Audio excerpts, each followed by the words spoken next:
Labadiena, gerbimi visaginiečiai. Kalbant apie praeitą laikotarpį, apie praeitą savaitę, pirmiausia, tikrai labai noriu pasidžiaugti mūsų atsinaujinusios futbolo komandos Interas pergalę, kuri buvo po daug metų pirmosios žaidynės ir jos buvo laimėtos ir laimėtos labai įspūdingų rezultatų. Tikrai labai džiaugiuosi, labai didžiuojuosi šitais žmonėmis, kurie sugeba ne tik gražiai žaisti, ne tik gražiai mušti įvarčius, tačiau ir garsinti mūsų Visaginą, mūsų tikrai patį gražiausią miestą. Ir kiti dalykai, tai aišku, tie kelių klausimas, jis, kaip ir sakiau, kaip nenustojom bendrauti, nenustojom kalbėti su Lietuvos atstovais, su susisiekimo ministerijos atstovais, tam, kad kiek įmanoma greičiau būtų priimti sprendimai ir būtų pradėti kelių remonto darbai. Turime tam tikrus rezultatus, kuriuos aš tikrai pasakyčiau dar mūsų tikrai netenkina, kadangi yra nusiteikimas pradėti tvarkyti vieną iš tų kelių, bet mano galva ne iš tos pusės, ne iš to galo kelio. Kitas yra numatytas jau projektuoti ir pradėti jo darbus 27 metais. Čia irgi yra apie ką pasikalbėti, tačiau reikia nepamiršti ir dar trečiojo įvažiavimo kelio, apie kurį nutylima. Todėl po Velykų jau tikrai dar turėsim ne vieną susitikimą ir darysime visus žingsnius, kad tie kelių būklė pagerėtų. Taip pat itin svarbus klausimas, tai mūsų laisvosios ekonominės zonos steigimas. Tai šią savaitę turėjau tikrai labai svarbų susitikimą su kompanija, kuri administruoja Kauno laisvosios ekonominės zonos tą visą teritoriją. Jie buvo atvykę tam, kad įvertinti mūsų potencialą ir manau, kad pavyko pademonstruoti tai, ką mes turim, kokias mes turim stiprybės, aišku, tai parodė neslėpdami ir silpnybės. Ir kadangi žinau, kad ir ministerijos atstovai palaiko mūsų šį siekį ir vyriausybės atstovai palaiko šį siekį, net ir Seimo nariai, kurie buvo atvykę į Visaginą ir šią savaitę gavau skambutį, kad apsisprendė, nors ir nėra daugumoje, Seimo valdančioje daugumoje, tačiau atėjus įstatymui dėl laisvosios ekonominės zonos, jie šį įstatymą palaikys. Tai tikrai džiugina ir tik suteikia jėgų, kad tas apsisprendimas mūsų yra teisingas ir mes jo sieksime. Na, dabar atsakysiu į tuos klausimus, kuriuos gavau šią savaitę. Man 87 metai.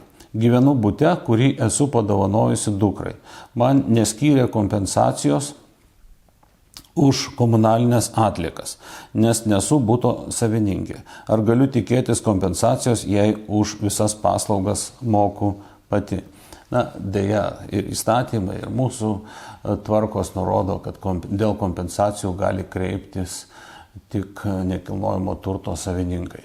Jeigu jūs nesate tokia, tai reikia tiesiog, kad kreiptųsi tie, kam priklauso šis butas. Kodėl iš čiaupų dažnai bėga rudos spalvos vanduo? Ar jį saugu vartoti? Na, į šį klausimą atsakysiu ir visiškai rimtai, ir šiek tiek su humoru. Jeigu rimtai, tai tikrai reikėtų sužinoti, kokiu adresu gyvenate, kur bėga toks rudas vanduo, tam, kad specialistai galėtų įvertinti. Tiesiog primenu, kad didžioji dalis mūsų vandentiekio linijų jau yra suremontuotos, netgi ir pakeistos mieste, turiu omeny magistralinės linijos. Ir taip pat specialistai ima mėginius, pastoviai stebi mūsų vandens kokybę, kuri ne tik gera, bet sakyčiau net labai gera. O jeigu bėga rudas vanduo jūsų bute, gali būti ir priežastis pasenusių komunikacijų pačio namo. Taigi, jeigu sužinočiau adresą, tai perduočiau specialistams, kurie tai patikrintų. Na, o ar jį saugu vartoti, manau, kad nieko ypatingo neatsitiktų, jeigu ir kažkiek tai tokio rudo vandens išgertumėt, tačiau tikrai to daryti nereikia, kaip ir tokias humoristinis posakis yra, kaip ir geltono sniego geriau nevalgyti. Kam priklauso sodų bendrijos pavasaris keliai ir kas turėtų juos remontuoti bei valyti žiemą. Taip pat klausimas, jeigu būtų suformuluotas su tiksliu adresu ir kelio pavadinimu, galėčiau tiksliai atsakyti, kadangi sodų bendrijose, tame tarpe ir pavasaris bendrijoje yra dalis kelių, kurie priklauso vietiniams keliams, tai yra savivaldybei priklauso, ir dalis kelių, kuriuos valdo pati bendrija. Todėl priklausomai nuo to, kas tuos kelius valdo, tie ir turi atsakyti už jų kokybę. Jeigu nurodytumėt tikslų adresą, tikslų kelią, galėčiau pasakyti, kam jis šiuo metu priklauso ir kas neša atsakomybę. Siūlau vesti naują tradiciją. Mokyklų absolventams kasmet mieste sodinti medžius. Na, tikrai labai graži tradicija ir galiu pasakyti, kad ji jau ir yra. Tai dalis mokyklų jau ir dabar absolventai sodina medelius, krūmus, tame tarpe ir tujas. Taigi tikrai labai graži tradicija ir manau, kad ji ir toliau tęsis.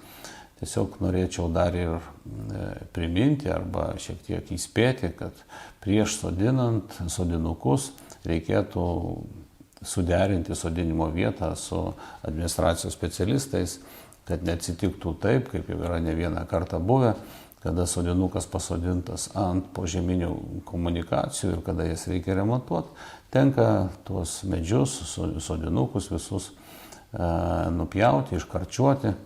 Ir tai yra tikrai skaudu. Ar tiesa, kad bus įvestas mokestis už važiavimą autobusais mieste ir į sodų bendrijas? Na, priminsiu, kad jau nuo 2020 metų Visagino mieste viešasis transportas yra nemokamas. Taigi ir jokių planų, labai atsakingai sakau, jokių planų nėra jį daryti kažkaip tai mokamu. Aišku, nemokamas tai yra tik tai gyventojams, jisai tiesioginė prasme nemokamas. Šiaip tai jisai bet kuriuo atveju kompensuojamas iš miesto lėšų. Tačiau dar pridėdamas ir šiek tiek įvesdamas tam tikros humoro gaidelės, pasakysiu poeto žodžiais, kad yra kalbų, kad paskalas kažkas uždraus ir kad jų daugiau nebebus. Taigi nėra jokių planų įvesti mokamą važiavimą. Ar atsirado norinčių išsinuomoti autobusų stotį? Pirmas konkursas jau yra praėjęs, taigi norinčių eksploatuoti autobusų stotį nėra. Pagal įstatymą mes privalome dar kartą skelbti, tą ir padarysime. Tačiau šiai dienai galiu pasakyti, kad norinčių administruoti autobusų stotį kol kas neatsirado. Visas miestas pilnas šunų ekskrementų. Kodėl nėra baudžiami augintinių savininkai?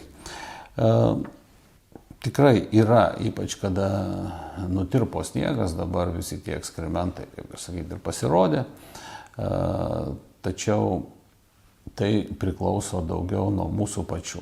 Jeigu pastebite, kad kažkas vedžiojasi savo augintinį ir nesusitvarko jam atlikus gamtinius reikalus, perspėkite tą šeimininką, o jeigu ir nereaguoja, tada tiesiog reikėtų padaryti nuotrauką ir atsiųsti į Tvarkau miestą rubriką tokią ir ten galėtų specialistai tada sureaguoti ir nubausti šį pažeidėją, kadangi tai vis dėlto yra baudžiama tokia veikla.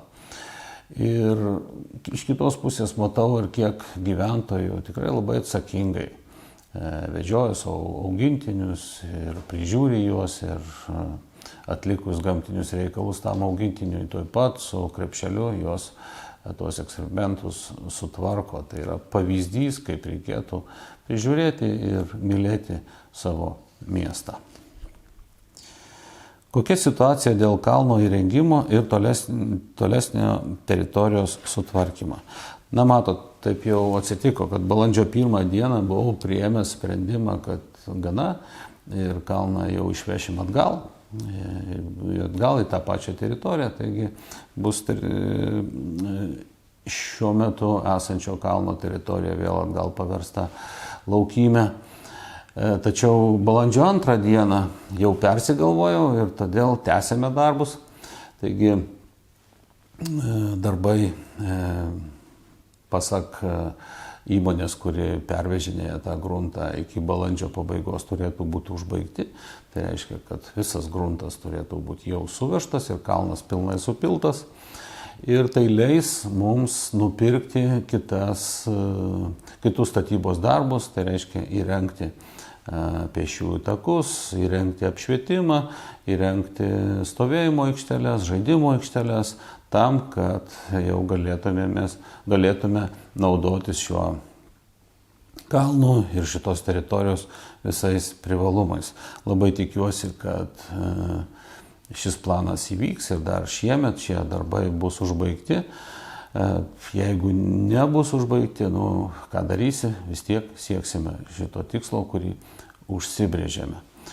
Taigi visus klausimus atsakiau ir tikrai labai svarbios šventės artėja.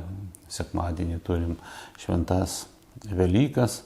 Velykos man vienos iš svarbiausių metų švenčių, ypač kad tai yra pavasario šventės, kada atbunda gamta, gamtos veržlumas ir ta energija suteikia ir mums naujų idėjų, naujų siekių, naujų planų ir tikiuosi, kad įkvėps Velykos ir jūs, ir mes visi kartu sieksime kiekvienas savo užsibrėžtų tikslų ir juos pasieksime ir viskas bus pas mus gerai.